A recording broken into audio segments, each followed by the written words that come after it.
performing network cabling. So, here's the steps. Unroll the required length of network cable and add a little extra wire, just in case.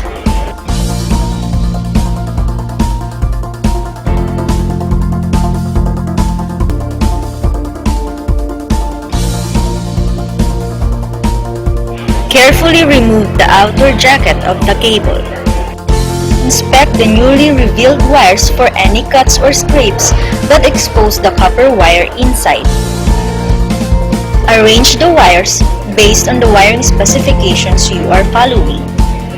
For straight through A, white-green, green, white-orange, blue, white-blue, orange, white-brown, brown. Press all the wires flat and parallel between your thumb and forefinger.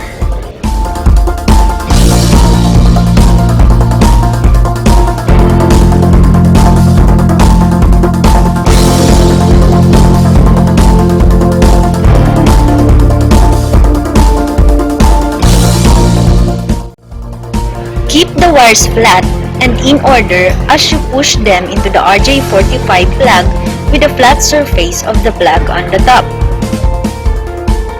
Place the wired plug into the crimping tool.